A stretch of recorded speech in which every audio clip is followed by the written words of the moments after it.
Vamos falar de intervenção em dislexia. Qual o primeiro passo para falar em intervenção em dislexia? A avaliação, tá? O primeiro passo para garantir uma boa intervenção é que tenha sido realizada uma boa avaliação.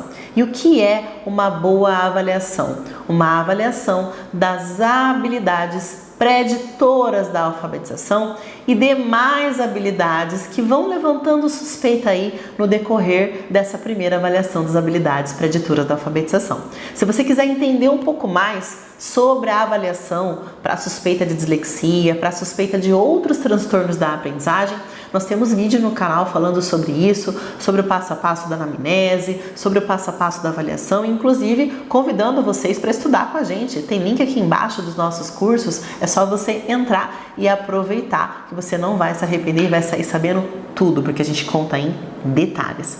Mas hoje eu quero conversar sobre o processo de intervenção especificamente para indivíduos com dislexia. Então, se você já tem uma ótima avaliação, eu vou te dizer que você precisa seguir 3 pontos importantes na hora de planejar a sua intervenção em dislexia. Primeiro ponto: quais são as habilidades que estão rebaixadas na sua avaliação? Então você vai lá, você identificou na sua avaliação tudo que essa criança não consegue, que ela não é tão boa assim, que são os sinais e sintomas de risco, e aí você vai partir das habilidades mais fáceis para as habilidades mais difíceis. Ou então, vamos para o segundo ponto, a queixa principal. Qual é a queixa principal que a mãe ou que o seu paciente traz para você?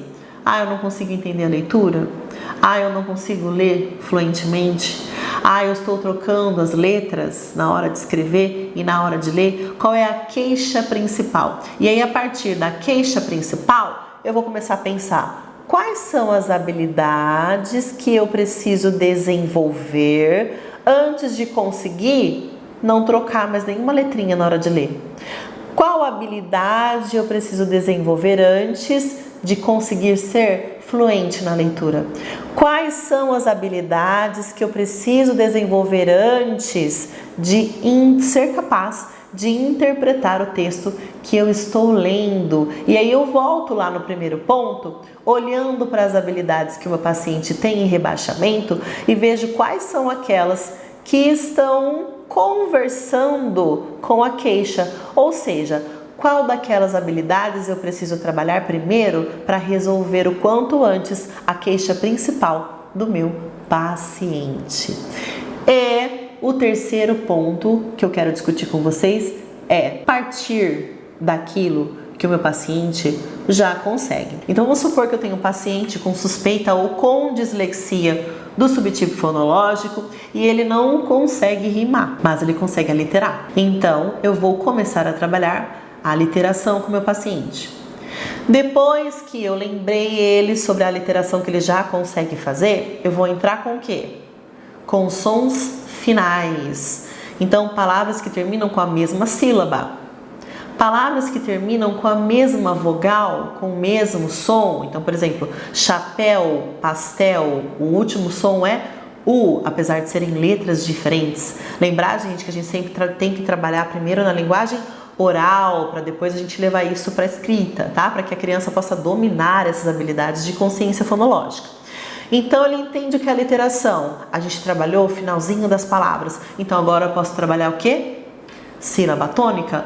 Qual é a sílaba mais forte da minha palavra? Claro, se o meu paciente já tiver noção de sílaba. Se ele não tiver noção perfeita de separação de sílaba, o que eu vou trabalhar antes? Segmentação de sílaba. Então vamos retomar. Eu trabalho a literação, que ele já domina, já sabe, já consegue.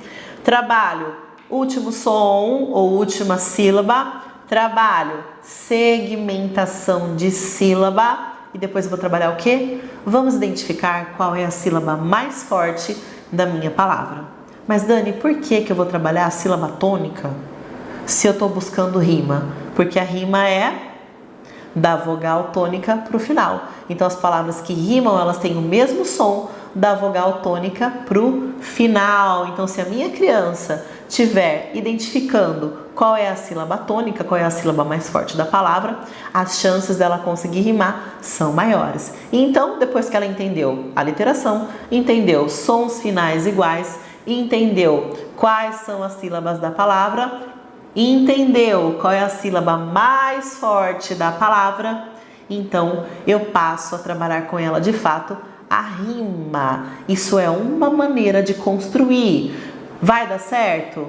Depende das habilidades rebaixadas do seu paciente e das tentativas que você fizer com ele, tá bom? Nem toda terapia funciona para toda criança, ok? Vamos deixar isso bem claro. Mas é uma possibilidade. É só uma ideia que eu trouxe para vocês de como vocês podem construir o planejamento terapêutico a partir da facilidade do seu paciente com dislexia. Um outro ponto importante, não importante só para o diagnóstico de dislexia, mas para todas as crianças em todos os processos de terapia, é levar para a terapia coisas que a criança goste. A gente tem que lembrar do sistema límbico, tem que lembrar de ativar memórias gostosas, ativar aquilo que é prazeroso, tem que deixar essa criança animada, tem que deixar essa criança entusiasmada, tanto durante a terapia quanto em voltar para a sua terapia, né? Nós estamos lidando com a dificuldade que ele tem. Para ele é difícil, ele quer fugir da leitura, ele quer fugir desse mundo das letras, não é mesmo? Se tem dislexia,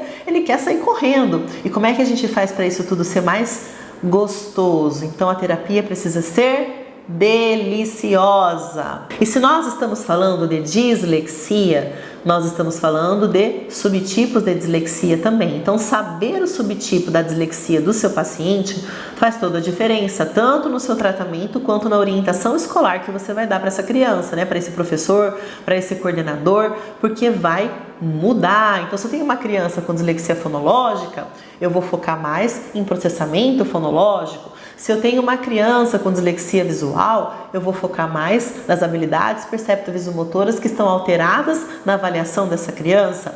Se eu tenho o subtipo misto, eu vou ter que intercalar as habilidades. Então, olha lá, eu preciso entender novamente quais são as habilidades rebaixadas e entendendo quais são as habilidades rebaixadas, eu sei o subtipo da dislexia e consigo desenvolver um planejamento terapêutico mais adequado para minha criança. Minhas crianças com dislexia podem apresentar concorrência com TDAH. Grande parte das crianças com dislexia também tem TDAH.